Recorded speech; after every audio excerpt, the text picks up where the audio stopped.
कल का बाजार में आप सभी का स्वागत है। मैं हूं सुमित और हफ्ते का पहला कारोबारी सत्र और भारतीय बाजारों में भारी बिकवाली देखने को मिली।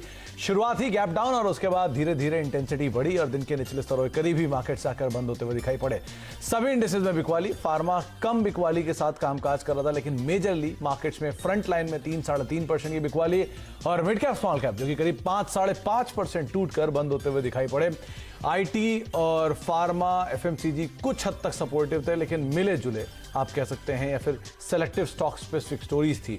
बिकवाली थी बैंक्स में, बिकवाली थी पीएसयू बैंक्स के अंदर, रियल्टी में, ऑटो में, मेटल में, जहां पर तेज बिकवाली के साथ आज कामकाज होता हुआ दिखाई पड़ा।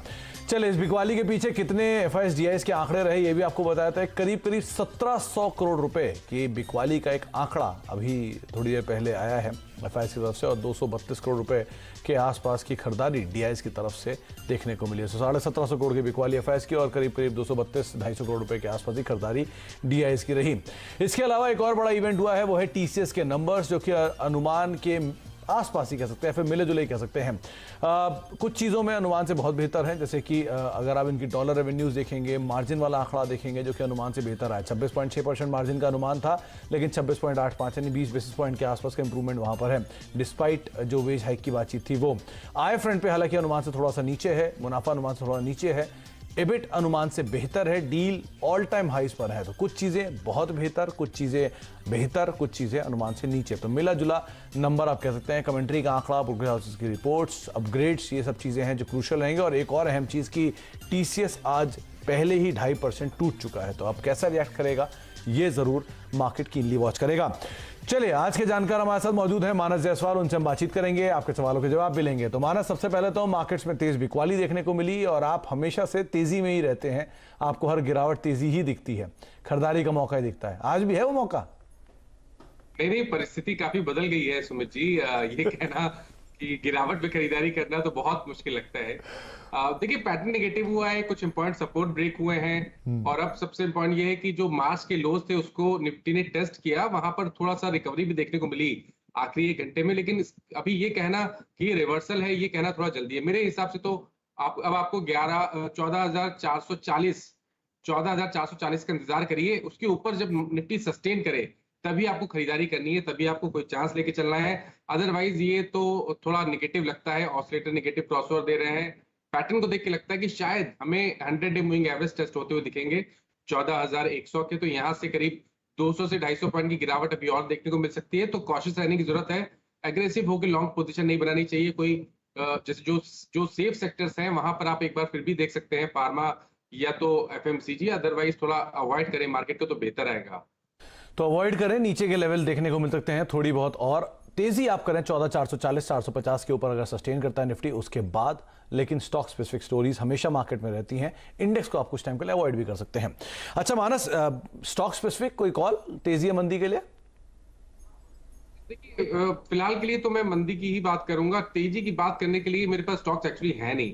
केवल फार्मा में कुछ स्टॉक्स अभी भी अच्छे लगते हैं, जैसे डॉक्टर रेड्डीज में। लेकिन डॉक्टर रेड्डीज के जो टारगेट 5100 के थे वो ऑलरेडी आखिरी 1 घंटे में आ गए, तो अब तो वहां पर भी जगह नहीं बची। तो मेरे हिसाब से तो खरीदारी करने से थोड़ा दूर रहिए। ऑटो क्षेत्र में बिकवाली अभी और बढ़ सकती है। अगर हमें एक स्टॉक लेना होगा तो टायर क्षेत्र से अपोलो टायर होगा, क्योंकि वहां पर 100 डे मूविंग एवरेज ब्रेक हुआ है, तो यहाँ पर बिकवाली बढ़ सकती है। 190 रुपए तक के भाव देखने को मिल सकते हैं। तो यहाँ पर एक छोटा सा उछाल मिले तो 215 के स्टॉप लॉस से बिकवाली करिए। और अगर कोई दूसरे स्टॉक चूज करना होगा तो वो एलएनटी होगा। एलएनटी ने भी अपने 100 डे मूविंग एवरेज को ब्रेक किया है। यहाँ पर आखिरी 1 घंटे में उछाल मिला, तो इस उछाल को बिकवाली के मौके की तरह देखें। 1381 का आपको स्टॉप लॉस रखना है और नीचे 1270 के टारगेट पॉसिबल। तो आप तेजी की तो कॉल फिलहाल ना देखें। फार्मा में 1-2 नाम है, लेकिन हाँ बिकवाली आप अपोलो टायर में जरूर देख सकते हैं। फर्दर प्रेशर यहाँ एक्सटेंड होता हुआ दिखाई पड़ सकता है। अच्छा मानस, एक टीसीएस पे और राय दीजिए, प्योरली टेक्निकल्स के आधार पर, क्योंकि नंबर्स आए हैं, बाजार उस पर तो रिएक्ट करेगा ही अकॉर्डिंगली। लेकिन अगर टेक्निकली खाली देखें तो आपको कैसा दिख रहा है, तेजी में या मंदी में? देखिए, मंदी में अभी तो नहीं बोलूंगा, क्योंकि अभी भी 20 डे मूविंग एवरेज के ऊपर ट्रेड कर रहा है। लेकिन कुछ साइन रिवर्सल के इसलिए दिखते हैं क्योंकि जो जनवरी का हाई था उसके आसपास जाके वहां पर ही प्रॉफिट बुक देखने को मिली है। एक अहम सपोर्ट आर्ली चार्ट पे था करीब 3300 रुपए का, वो ब्रेक हो गया है। तो शायद हमें यहाँ पर थोड़ी बिकवाली और देखने को मिलेगी। 20 डे मूविंग एवरेज टेस्ट हो सकते हैं जो कि 3180 के आसपास है। उसके नीचे फिसला तब दिक्कत बढ़ेगी, तब 50 डे मूविंग एवरेज टेस्ट होंगे जो कि 3100 रुपए के आसपास है। खरीदारी करने की राय तभी रहेगी अगर स्टॉक 3300 रुपए के ऊपर सस्टेन करे। तो 3300 के ऊपर अगर ये सस्टेन करता है तो खरीदारी आप करके चल सकते हैं। बहुत ज्यादा नहीं, लेकिन हाँ थोड़ी बहुत प्रेशर शायद एक्सटेंड भी हो। लेकिन क्रूशियल है नंबर्स, और नंबर्स के बाद कमेंट्री, ब्रोकरेज हाउसेस के अपग्रेड्स किस तरह के आते हैं, बिटवीन द लाइंस क्या है, उन चीज़ों पर आप नज़र रखें। वैसे नंबर्स जो हैं वो मोरलेस यहाँ पर मिले जुले ही देखने को मिल रहे हैं। चलिए अब सवाल जवाब का सिलसिला शुरू करते हैं। और आप हमारे सभी अगर आप F&O पे सवाल पूछना चाहते हैं ट्विटर और सोशल मीडिया के जरिए, तो आप आस्क आवाज़ कैश और आस्क आवाज़ F&O ये 2 हैशटैग्स यूज़ कर सकते हैं ट्विटर पर। और उसके अलावा आपको स्क्रीन पर व्हाट्सएप नंबर भी दिखाई पड़ेगा जिस पर आप सवाल भेजकर सवाल पूछ भी सकते हैं, कॉल भी कर सकते हैं। चलिए हमारे साथ अब नीरज हैं मौजूद बातचीत करने के लिए दिल्ली से। नीरज जी नमस्कार। नीरज आप सुन पा रहे हैं? हाँ जी सर। नमस्कार नीरज जी, क्या सवाल है आपका? सर मेरा सवाल ये है, मैंने ना 26 फरवरी में इंडसन लिया था 1108 रुपए पे जी। तो अब वो काफी डाउन हो गया है, तो मैं इसको इससे निकल जाऊं या फिर अभी बने रहूं उसमें? कितना समय और दे सकते हैं आप इसे नीरज जी? सर मेरा ऑलरेडी टाइम तो वो काफी दे दिया। मानस 1108 पे खरीदारी, 844 पहुंच चुका है। 300 350 शेयर है इनके पास और 200-250 रुपए पर शेयर का घाटा हो रहा है। तो लॉस तो है, क्या बने रहें, निकल जाएं, क्या करें?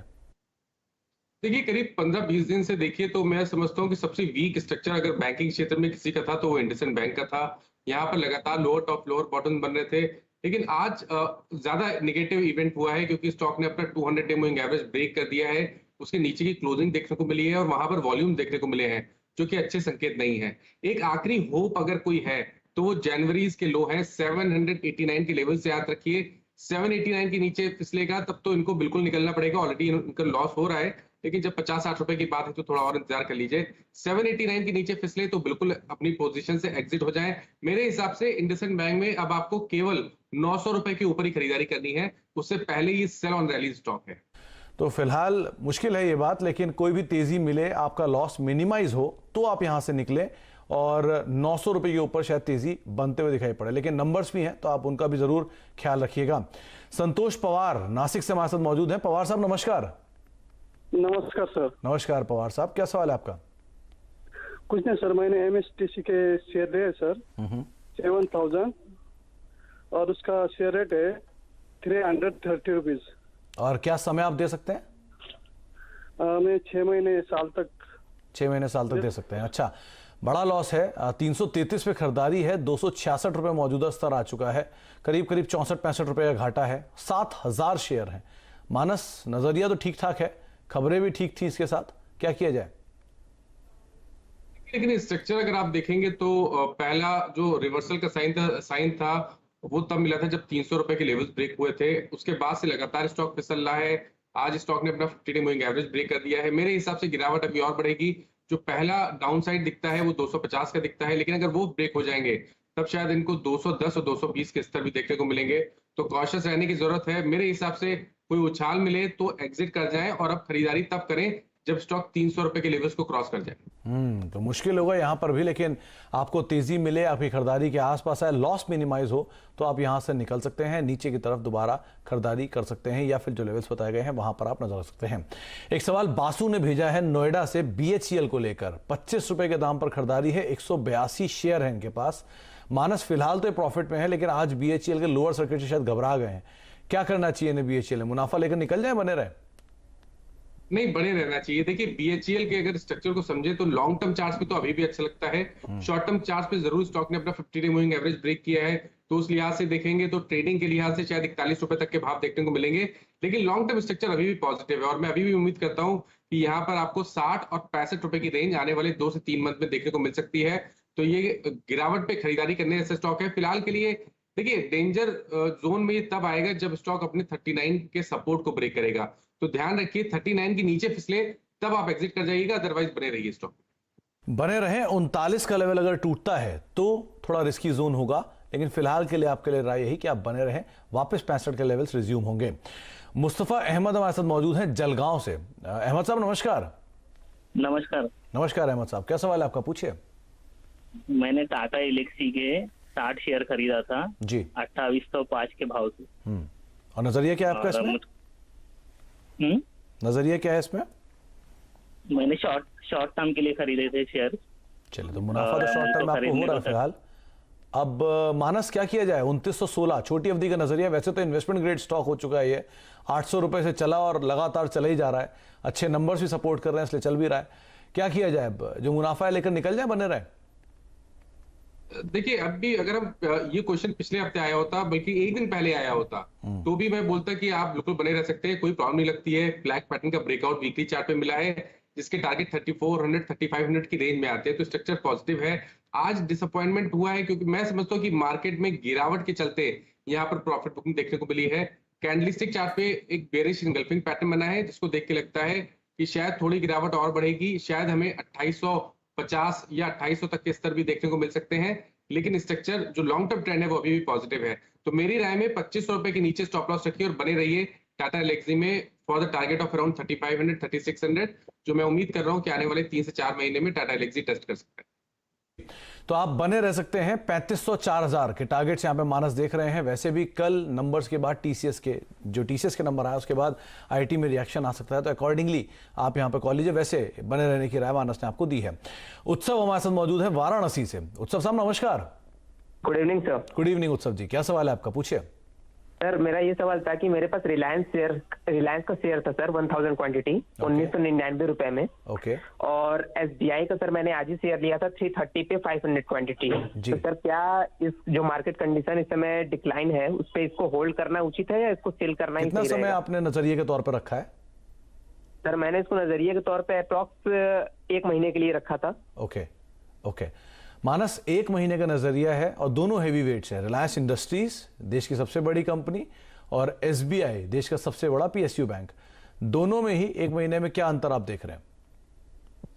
देखिए, रिलायंस की बात करिए तो रिलायंस ने डिसअपॉइंट जरूर किया है और वो मार्केट में वीकनेस के चलते देखने को मिला।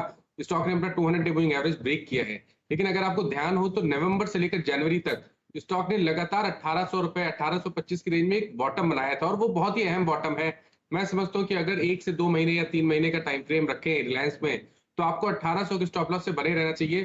जो लॉन्ग टर्म ट्रेंड है वो अभी भी पॉजिटिव लगता है, वहां पर कंसोलिडेशन देखने को मिल रहा है, लेकिन अभी तक रिवर्सल के साइन देखने को नहीं मिले हैं। तो रिलायंस में आप बने रहिए, 1800 का स्टॉप लॉस रखिए।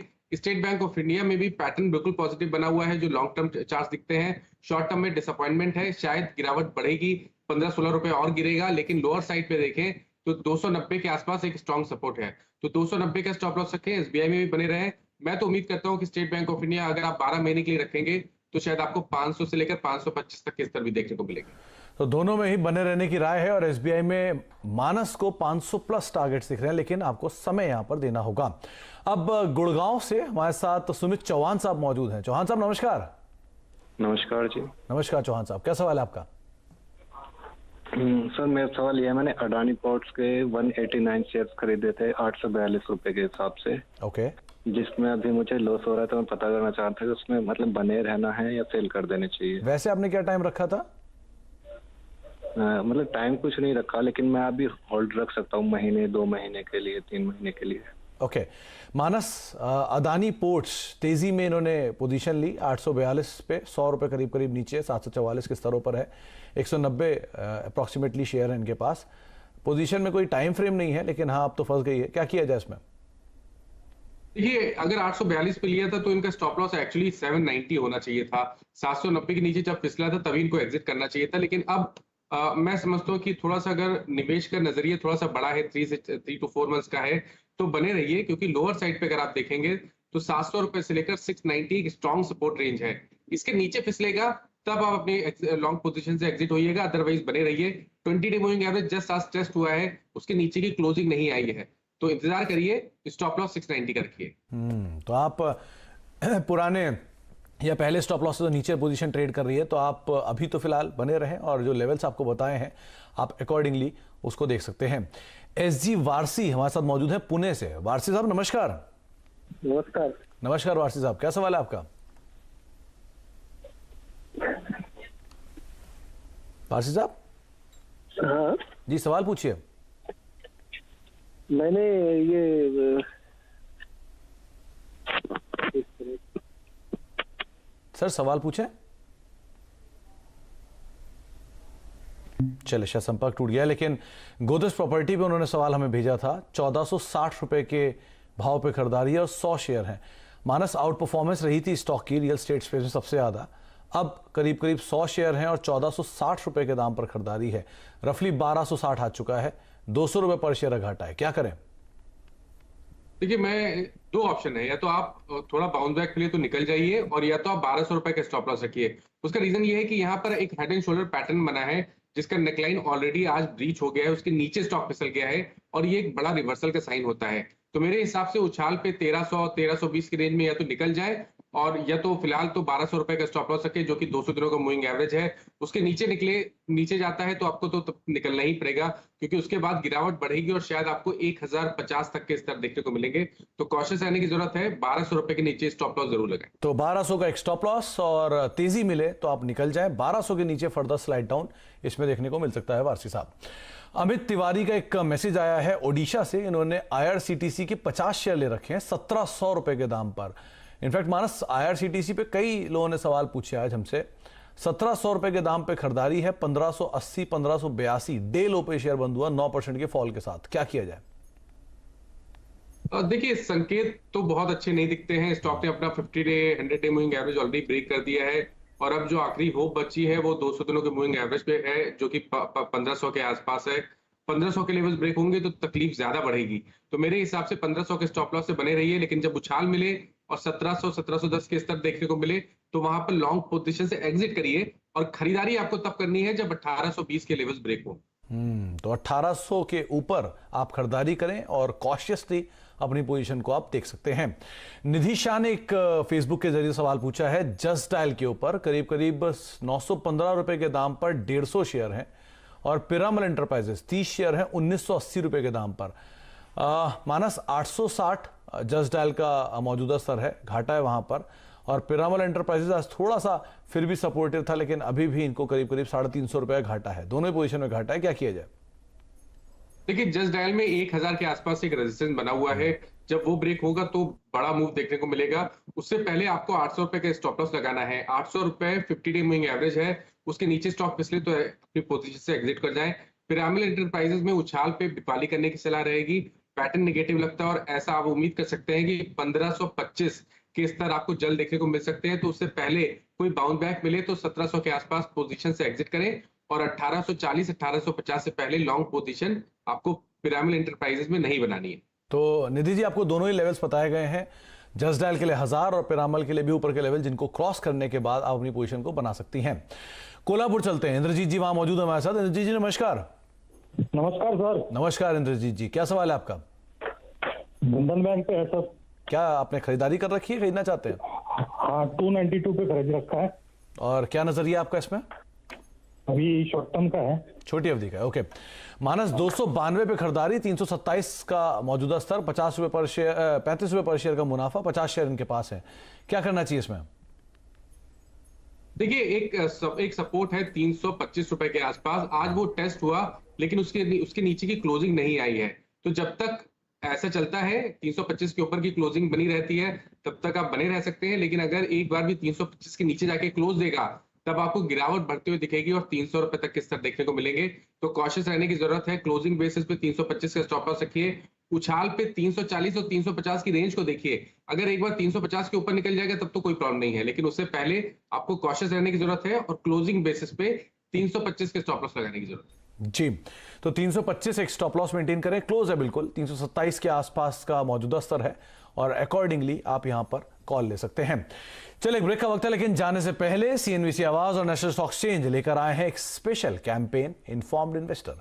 आज हम बात करेंगे फाइनेंशियल कमिटमेंट की, और अपने फाइनेंशियल कमिटमेंट जिम्मेदारी निभाएं। एक निवेशक के लिए ये जानना जरूरी है कि समय पर फाइनेंशियल कमिटमेंट पूरा करना जरूरी है, नहीं तो भारी जुर्माना भी लग सकता है। मानस, अक्सर ये आपके सामने केस आते भी होंगे और आपने देखे भी होंगे जहां फाइनेंशियल कमिटमेंट पूरे ना होते हो, और खास तौर से गिरते बाजार में तो और ज्यादा आते हैं। क्या कहना चाहेंगे आप? देखिए, इस पे बहुत सारे जो इन्वेस्टर होते हैं वो फंस जाते हैं, और उसका एक बहुत बड़ा रीजन ये होता है कि उनको अपना रिस्क एपेटाइट पता नहीं होता है। मेरे हिसाब से मार्केट में आने के लिए सबसे पहले आपको पता होना चाहिए कि आपका रिस्क आप कितना ले रहे हैं, और उसके हिसाब से ही आपको फाइनेंशियल डील करनी है, उसके हिसाब से ही आपको मार्केट में पोजीशन बना के चलनी है। जितना आप रिस्क ले सकते हैं केवल उतना ही रिस्क उठा के चलिए, उससे ज्यादा लिवरेज लेके मार्केट में नहीं उतरना चाहिए। तो ज्यादा लिवरेज ना लें, वरना जब कमिटमेंट बात पूरी करने की आएगी, कमिटमेंट को पूरी करने की आएगी, तब आप शायद उसे करने में ना पूरा कर पाए या दिक्कत हो। तो उस लिहाज से उसी हिसाब से आप ट्रेड करें, उसी हिसाब से अपनी पोजीशन बनाएं जितनी आपके पास एक्चुअल लिमिट हो, लीवरेज ना करें। एक ब्रेक का वक्त है, ब्रेक के बाद लौटते हैं और मानस से कुछ और सवालों पर भी बातचीत करेंगे। एक रैपिड फायर राउंड भी खेलेंगे जहां पे ज्यादा से ज्यादा सवाल लेने की कोशिश करते हैं मानस से एक छोटे से ब्रेक के बाद। आप देख रहे हैं कल का बाजार और मानस जायसवाल हमारे साथ मौजूद हैं आपके सवालों के जवाब देने के लिए। समय का थोड़ा अभाव है, इसलिए ज्यादा से ज्यादा सवाल लेने की कोशिश करते हैं मानस से। मानस एक रैपिड फायर की शुरुआत करते हैं और जल्दी जल्दी सभी सवालों के जवाब दीजिएगा। पहला सवाल आया अदानी गैस पे 50 शेयर 1013 पर, खरीदे बेचे होल्ड करें, क्या करें? मैं चार्ट नहीं देख पा रहा हूँ, दूसरा क्वेश्चन पूछिए प्लीज। चलिए अगला सवाल जो है वो है मैंगलोर केमिकल पर करीब 84 रुपए के दाम पर खरीदारी की है, 6100 शेयर है, क्या करें? अब बने रहे, स्टॉप लॉस रखें 67 रुपीज का, ट्रेंड पॉजिटिव लगता है और शायद 90 रुपए के स्तर आपको जल्द देखने को मिलेंगे। चलिए टाटा स्टील 405 शेयर 926 रुपए पे, एक तरफा चला है, क्या करना चाहिए इसमें? मैं समझता हूँ कि अब आपको उछाल पे एग्जिट करना चाहिए लॉन्ग पोजीशन से, लेकिन फिलहाल के लिए 830 रुपए का स्टॉप लॉस जरूर रखें। लॉरस लैब 100 शेयर 550 पे और अल्काइल अमाइन 5000 रुपए के शेयर, क्या करें इन दोनों में? देखिए लॉरेंस लैब में बने रहिए, 400 रुपए का स्टॉप लॉस रखिए, पोटेंशियल करीब 500 रुपए तक का लगता है जो कि जल्द देखने को मिलेगा। दूसरे स्टॉक में लोअर साइड पे अगर आप देखेंगे तो मेरे ख्याल से 5700 के आसपास एक स्ट्रॉन्ग सपोर्ट है अल्काइल लैब में, तो बिल्कुल आप बने रहिए यहाँ पर भी। ऊपर की तरफ 6100 तक के स्तर देखने को मिल सकते हैं। अच्छा, इंडियन ओवरसीज बैंक 1500 शेयर 17 रुपए के दाम पर, एक महीने में, क्या करें? कोई भी रैली मिले तो वहां पर एग्जिट कर जाए। ओके, उसके अलावा टाटा स्टील में नई खरीदारी क्या यहां करें या नीचे करें? पैटर्न वीक लगता है, शायद हमें 790 तक के स्तर देखने को मिलेंगे, तो वहां खरीदारी करिए। चलिए बहुत बहुत शुक्रिया मानस इन सभी सवालों के जल्दी जल्दी जवाब देने के लिए और बाजार पर अपनी राय रखने के लिए। और शायद मैंने बहुत लंबे अवधि या लंबे समय बाद आपको बियरिश साउंड सुना है। आपको लगता है ये बाजार में गिरावट और गहराएगी या आप बियरिश से बुलिश होंगे वापस?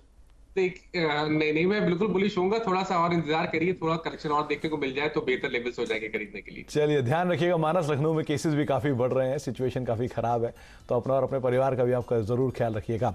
इसी नोट के साथ अब कल का बाजार को यहीं समेटते हैं और मार्केट्स में एक जो भारी बिकवाली आज देखने को मिली है। कल के सत्र में रुपया क्लोज रहेगा, लेकिन बाजार के लिए एक एक्सटेंडेड वीकेंड, मतलब एक छुट्टी भी आने वाली है, छोटा हफ्ता रहेगा, तो उस लिहाज से भी अपनी पोजीशन को आप ध्यान से ट्रेड करें, संभल कर, स्टॉप लॉस साथ ही। फिलहाल इस कार्यक्रम में इतना ही। नमस्कार।